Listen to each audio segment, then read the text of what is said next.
ہمیں اس رمضان کے مبارک مہینے میں اپنے اندر اپنی اخلاقی کمزوری، عملی کمزوری، اپنی ہر طرح کی کمی کوتاہی کو ہمیں تلاش کرنا ہوگا۔ یاد رکھیے، وہی انسان ہمیشہ ترقی پاتا ہے جس میں اپنے آپ میں کمی کو تلاش کرنے کی عادت ہو، اور اب انسان اس کمی کو تلاش کر کے اس کو دور کرنے کی کوشش کرتا ہو۔ تو اب دوسری چیز کہ ہمارے اندر یہ ہمت ہونا چاہیے کہ اب ان اخلاق ذمیمہ کو، برے اخلاق کو ہمیں چھوڑنا ہے، اپنی زندگی سے اسے نکالنا ہے۔ اس کے لیے ہمیں اپنے اندر ہمت کو بلند کرنا پڑے گا۔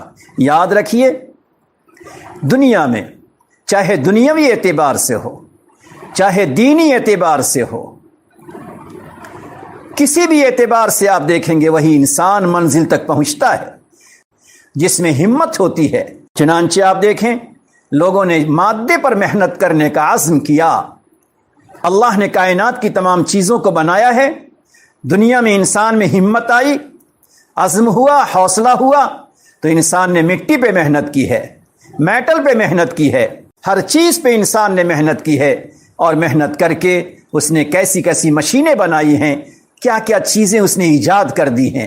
پتہ چلتا ہے کہ اللہ نے جو چیزیں بنا دی ہیں، انسان اس پر محنت کرتا ہے تو انسان مٹی کو سونا بنا دیتا ہے، لوہے کو اڑتا ہوا جہاز بنا دیتا ہے، انسان اپنی ہمت کی بنیاد پہ چاند تک پہنچ جاتا ہے، انسان اپنی ہمت کی بنا پر سمندر کی تہوں میں پہنچ جاتا ہے، انسان اپنی ہمت کی بنا پر فضاؤں میں اڑنے لگتا ہے۔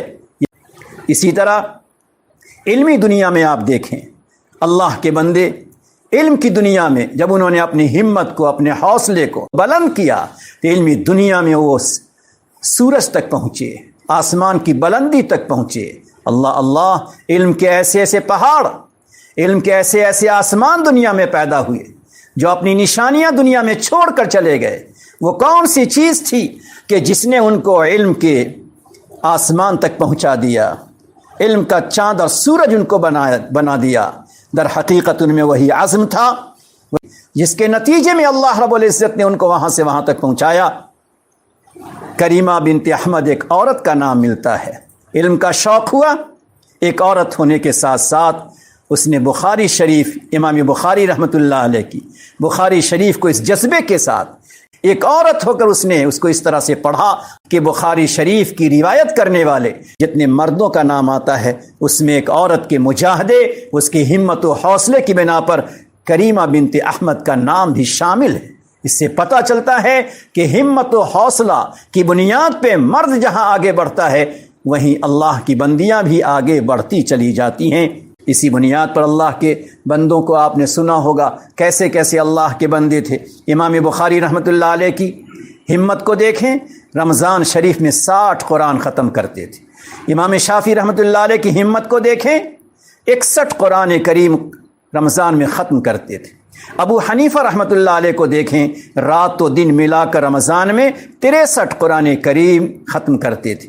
یہ کون سی طاقت تھی، یہ کون سا پاور تھا؟ کیا وہ ہماری طرح انسان نہیں تھے؟ کیا ان کو جسمانی تقاضے، جسمانی ضرورتیں نہیں تھی؟ یقیناً تھی، لیکن ایک ہمت تھی، ایک حوصلہ تھا، ایک جذبہ تھا جس کی بنیاد پر ان کے لیے تمام چیزوں کا کرنا بالکل آسان ہو گیا تھا۔ عبداللہ بن ادریس کوفی رحمۃ اللہ علیہ، ان کے انتقال کا وقت قریب آیا، ان کی بیٹی ان کے قریب میں تھی، رونے لگی۔ عبداللہ بن ادریس کوفی رحمۃ اللہ علیہ نے اپنی بیٹی سے کہا، میری بیٹی، میرے مرنے کا وقت قریب ہے، رحمتوں کے فرشتے اب آنا چاہتے ہیں، مگر تم میری موت پہ مت رونا۔ پھر فرمایا، اس گھر میں، اس گھر کے کونے میں بیٹھ کر میں نے 4000 قرآن کریم ختم کیا ہے۔ جو خدا کا بندہ 4000 قرآن کریم کی تلاوت کر کے ختم کرے، کیا اللہ اسے عذاب دے گا؟ کیا اللہ کی رحمت اس کے ساتھ شامل نہ ہوگی؟ کیا مغفرت کا پروانہ اس کو نہیں ملے گا؟ دیکھیں، اندازہ لگائیں، یہ کون سی طاقت تھی، یہ کون سی قوت تھی جس کی بنیاد پہ زندگی میں 4000 قرآن کریم کا ختم کرنا آسان ہوا۔ اس سے پتہ چلتا ہے کہ انسان میں اگر عزم ہو، انسان میں اگر حوصلہ ہو، انسان میں اگر ہمت ہو تو اپنے اندر ہمت پیدا کیجئے اور اپنے آپ میں حوصلہ بڑھائیے۔ خلاصہ میری باتوں کا 2 ہے پہلی بات یہ ہے اپنی عملی زندگی، اپنی اخلاقی زندگی، اپنی سماجی زندگی، اپنی ازدواجی زندگی پہ نگاہ ڈالیے اور اپنی کمی، اپنی کوتاہی، اپنی غلطی کو ڈھونڈیے، تلاشیے۔ نمبر 2 یہ ہے ہمت و ارادہ پیدا کیجئے کہ ہمیں ان چیزوں کو ختم کرنا ہے۔ اگر آپ نے حوصلہ بڑھا دیا، اپنے اندر ہمت پیدا کر لی کہ ہمیں ختم کرنا ہے، پھر اس کے لیے کوشش اور مجاہدہ شروع کر دیں۔ نبی اکرم صلی اللہ علیہ وسلم کو دیکھیں، نبوت کے ملنے سے پہلے آپ غار حرا میں تشریف لے جاتے، جو خانہ کعبہ سے تقریباً 10 کلومیٹر کے فاصلے پر ہے۔ اللہ اللہ، کتنا بلند ہے وہ پہاڑ، کتنا بلند ہے وہ غار! 2106 فٹ کی بلندی پر وہ غار ہے۔ چڑھنا ہر ایک کے لیے آسان نہیں ہے، ہر کوئی وہاں پہنچ نہیں سکتا ہے، مگر کیا وجہ تھی کہ نبی اکرم صلی اللہ علیہ وسلم وہاں تشریف لے جاتے تھے؟ یہ آپ کی ہمت تھی، مجھے عبادت کرنی ہے اور ایسے ماحول میں، ایسی جگہ پہ جا کر عبادت کرنی ہے جہاں یکسوئی ہو۔ وہاں جا کر ہم خلوت کے ساتھ، دل جمعی کے ساتھ، حضوری کے ساتھ ہم عبادت کریں۔ نبی علیہ الصلوۃ والسلام کی ہمت کو سلام کہ نبی علیہ الصلوۃ والسلام اتنی بلندی پر چڑھتے تھے اور پھر وہاں جا کر کئی دنوں تک قیام کر کے آپ اسی میں عبادت کرتے تھے، وہیں سے خانہ کعبہ کی زیارت کرتے تھے اور خلوت نشینی کے ساتھ اللہ کی عبادت میں لگے رہتے تھے۔